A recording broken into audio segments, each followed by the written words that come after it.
कहते हैं करोड़ों जन्मों के ब्रह्म हत्या जैसे भयंकर पाप भी केवल एक बार श्रद्धा पूर्वक राधाष्टमी व्रत कर लें तो उनके उसी क्षण नष्ट हो जाते हैं। एकादश्या सहस्रेण यत् फलम लभते नरः राधा जन्माष्टमी पुण्यम तस्मात् छत गुणाधिकम। 1000 बार एकादशी करो। एकादशी माने एकादशी, कुछ न खावे पीवे, ऐसी निर्जल 1000 एकादशी करे और उन 1000 एकादशियों का पुण्य उसको 100 गुना कर दे, 1 लाख हो जाएगा। और कहते हैं एकादशी 1000 एकादशी, 1000 एकादशी को 100 गुना कर दो, माने 1 लक्ष, 1 सहस्त्र एकादशी करने का पुण्य उससे भी 1000 गुना पुण्य, 100 गुना पुण्य राधाष्टमी व्रत करने मात्र से प्राप्त हो जाता है। स्वर्ण दान की बड़ी महिमा है, पर सुमेरु पर्वत के समान कोई स्वर्ण दान करे उससे जो पुण्य होता वो केवल राधाष्टमी के व्रत से हो जाता है। सकृत राधाष्टमी कृत्वा तस्मात् शत गुणाधिकम। सुमेरु पर्वत के दान से 100 गुना पुण्य राधाष्टमी जन्म महोत्सव पर व्रत करने का है। कन्यादान का भी बड़ा पुण्य शास्त्रों में कहा गया है। 1 सहस्त्र कन्याओं का दान करे, 1000 अत्यंत अभावग्रस्त परिवार की कन्याओं का विधिवत विवाह करे, उससे जो पुण्य होगा वह पुण्य केवल 1 बार राधाष्टमी व्रत कर लेने से हो जाता है। वृषभानुसुताष्टम्या तत्फलम प्राप्यते जनैः गंगादिषु च तीर्थेषु स्नात्वा तु यत् फलम भवेत् कृष्ण प्राण प्रियाष्टम्या फलम प्राप्नोति मानवः। गंगा आदि धरती की समस्त पवित्र नदियों में स्नान से जो पुण्य होता है उसका सैकड़ों गुना पुण्य केवल राधाष्टमी व्रत से हो जाता है। एतद् व्रतं तु यः पापी हेलया श्रद्धया पिवा करोति विष्णु सदनम गच्छेत कोटि कुलान्वितः। कहते कोई पापी मनुष्य बहुत श्रद्धा नहीं है उसकी, पर उसके द्वारा हो गया ये व्रत तो कहते वह अपने कुलों के सहित भगवान के धाम में जाने का अधिकारी हो जाता है। पुरा कृतयुगे वत्स वर नारी सुशोभना। पूर्व काल की बात है, सतयुग के समय में एक बड़ी सुंदर स्त्री थी, वर नारी सुशोभना, सुमध्या हरिणी नेत्रा शुभांगी चारुहासनी। बड़ी सुंदर मध्य भाग वाली, शुभांग वाली, पवित्र अंगों वाली, निर्दुष्ट अंग वाली और सुंदर हास्य वाली, हरिणी के समान नेत्र वाली एक बड़ी सुंदर सुकेशी चारुकर्णी, जो सुंदर केश और कर्ण वाली लीलावती नाम की एक परम दिव्य स्त्री थी, नारी थी। तया बहूनि पापानि कृतानि सुदृढ़ानि च। कई बार रूप भी हमारे पतन का कारण बन जाता है। उस स्त्री का वह उत्तम रूप, लीलावती नाम था उसका वह उत्तम रूप ही उसके पतन का कारण बन गया। उसने बहुत से पाप किए। एकदा साधना कांक्षी निश्चित पुरुतस्वतः। देखो 12 बरस में घूरे के दिन भी बदलते हैं। आखिर पाप कर्म करते करते इसके मन में एक बार ग्लानि हो गई। मन में आया कि अरे हमने ठीक नहीं किया, कितना दुर्लभ शरीर भगवान ने हमको दिया और हमने मनमाने कर्म करके। थोड़ा वैराग्य जगा उसको, लीलावती को वैराग्य जगा तो अपने नगर से बाहर की ओर वो आई, अपने नगर से बाहर आई। साधन कोई ऋषि मुनि महात्मा से हमको साधन मिले इस इच्छा से आई।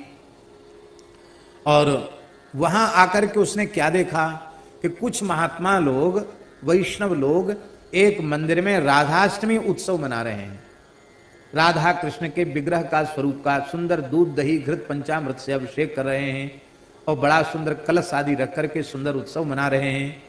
तो उसको बड़ा आश्चर्य हुआ। वो विचार करने लगे कि क्या, उसके लिए तो नया था, ये क्या हो रहा है। राधाष्टमी व्रत परा सुंदरे देवतालय गंध पुष्पैर धूप दीपै वस्त्रै नाना विधि फलैः। गंध पुष्प दीप अनेक प्रकार के फलों से भक्ति पूर्वक श्री राधा रानी के श्री विग्रह का, राधाया मूर्ति उत्तमाम लिखा है महाराज जी इस पर। इसलिए इस तिथि पर घर में राधा रानी का स्वरूप, ठाकुर जी का जो स्वरूप है, उनका जरूर पंचामृत से विधिवत अभिषेक कराना चाहिए, सुंदर श्रृंगार करना चाहिए, सुंदर भोग धराना चाहिए। और फिर इसके बाद बधाई उत्सव करने भी लिखा हुआ है, क्या करना चाहिए? केचिद गायंत नृत्यंती पठंति स्तवमुत्तमम, कुछ नाच रहे हैं, कुछ गा रहे हैं, कुछ बजा रहे हैं, कुछ सुंदर सुंदर स्तोत्रों से राधा रानी की स्तुति कर रहे हैं। ताल वेणु मृदंगाश्च वादयन्ति चिके मुदा, कोई ताल तबला बजा रहे हैं, कोई बांसुरी बजा रहे हैं, कोई मृदंग बजा रहे हैं। प्रसन्न होकर के ऐसे लोगों को देख करके वह पहुंची और अत्यंत विनयान्वित होकर के उसने प्रणाम किया और उसने पूछा कि आप क्या कर रहे हो, आप कृपा करके बताओ। उसकी बात सुन करके उन वैष्णवों ने कहा, तुम वैष्णवा व्रत तत्परा, व्रत तत्पर वैष्णवों ने कहा। उन वैष्णवों का एक नया नाम दिया है, राधा व्रति न ऊचुहु, राधा व्रति वैष्णव वे बोले कि हे देवी, भाद्रे मासिष्टाष्टम्याम जाता श्री राधिका यतः अष्टमी साध्य संप्राप्ताम पूर्वाम प्रयत्नतः। भादों के शुक्ल पक्ष में अष्टमी तिथि को श्री राधा रानी का जन्म हुआ है, इसलिए अत्यंत प्रयत्न पूर्वक हम लोग श्री राधाष्टमी व्रत कर रहे हैं, राधा जी का उत्सव मना रहे हैं। और देखो देवी, गोघात जनितम पापम स्तेयजम ब्रह्मघातजम परस्त्री हरणाच चैव तथा च गुरुतल्पगम विश्वासघाततम चैव स्त्री हत्या जनितम तथा एतान्नाश्यन्त्यासु कृतायाश्चाष्टमी नृणाम। देखो देवी, किसी से जाने अनजाने गोवध का पाप हो गया हो, चोरी हो गई हो, ब्रह्म हत्या हो गई हो, परस्त्री हरण का पाप लग गया हो, गुरुस्त्री गमन का पाप, गुरु तल्प गमन का पाप लगा हो, विश्वासघात का पाप लगा हो, स्त्री हत्या का पाप लगा। महाराज जी, स्त्री हत्या के लिए लिखा है स्कंद पुराण में, पांडे जी, 100 ब्रह्म हत्या के बराबर एक स्त्री की हत्या का पाप है। तो स्त्री हत्या का पाप भी नष्ट हो जाता है। ऐसे जो भयंकर भयंकर पाप हैं, ये भयंकर पाप भी उसके नष्ट हो जाते हैं। जो श्रद्धा पूर्वक श्री राधाष्टमी व्रत को करता है, अब तो उसको सुन करके उस स्त्री को अपने पाप याद आने लगे, वो रोने लगी। उसने कहा, महात्माओं, मैंने तो बहुत पाप किए, मेरा रूप ही मेरे विनाश का कारण बन गया, अब मेरे ऊपर भी कृपा करो कि मेरे ये सारे पाप नष्ट हो जाए, मेरा कल्याण हो जाए। तब उन वैष्णवों ने कहा, राधा व्रतियों ने कहा कि देवी दुख मत करो, श्री कृष्ण पतित पावन है, राधा रानी पतित पावनी है, वे तुम्हारी ऊपर कृपा करेंगी, तुम श्रद्धा पूर्वक राधाष्टमी व्रत करो। अब तो प्रसन्न होकर उसने कहा कि मैं अवश्य राधाष्टमी व्रत करूंगी। तत्रैव व्रतवि सार्धं कृत्वा सा व्रतमुत्तमम्। अभी उसने कुछ खाया पिया तो था ही नहीं, उसने निश्चय कर लिया और उनके साथ ही वो व्रत करने लगी। संयोग की बात थी, वो व्रत करके लौट रही थी, उसी समय एक सर्प पर पैर पड़ गया, कोबरा काला सांप था, पैर पड़ गया और उसने उसको डस लिया और उससे वो मर गई। यमराज के दूत आए और उसको कंधा में डाल करके ले जाने लगे लीलावती को। पास मुदगर पाणया, उनके हाथ में काल पास, डंडा, मुदगर सब थे उनके हाथ में। और महाराज जैसे ही वे उसको यमराज के यहाँ ले जाना चाहते थे, उसी समय भगवान के पार्षद शंख चक्र गदा पद्मधारी 4 भुजा वाले भगवान के पार्षद प्रकट हो गए। दिव्य स्वर्ण में विमानों में बैठ करके महाराज जी आए थे।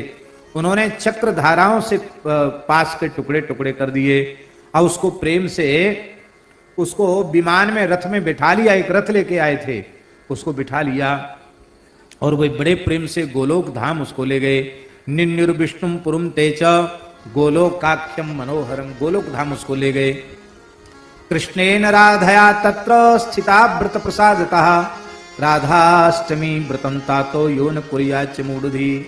तो देखो सूत जी महाराज कह रहे हैं, देखो ऋषियों, वो लीलावती जिसको नरक जाना था, वो एक बार जीवन में व्रत उससे बन गया और उसकी महिमा से वो नित्य गोलोक की अधिकारिणी हो गई। इसलिए राधा कृष्ण की सेवा उसे नित्य गोलोक में प्राप्त हो गई। इसलिए जो राधाष्टमी व्रत नहीं करता है वो मूढ़ मनुष्य है। नरकान निष्कृतिर्नास्ति कोटि कल्प शतैरपि, वो करोड़ों कल्पों तक भी नरक से उसका उद्धार नहीं होगा। और स्त्रियश्चयान कुर्वन्ति व्रतमेतत् शुभप्रदम, जो पुरुष नहीं करते उनको ये पाप लगता है, जो स्त्रियां नहीं करती उनको भी यही पाप लगता है। ये इस व्रत को करने से श्री कृष्ण प्रसन्न हो जाते हैं, राधा रानी प्रसन्न हो जाती हैं, सारे पाप नष्ट हो जाते हैं और अंत में भगवान के नित्य धाम को प्राप्त करता है। और जो नहीं करता उसको यमराज के यहाँ जाना पड़ता है। बोलो भक्तवत्सल भगवान की जय। राधाष्टमी की कथा जो श्रद्धा पूर्वक सुनता है वो संपूर्ण पापों से मुक्त होकर के भगवान के धाम में पहुंचने का अधिकारी हो जाता है। सर्व पाप विनिर्मुक्तश्चान्ते याति हरेर गृहम। बोलो राधा रानी की जय।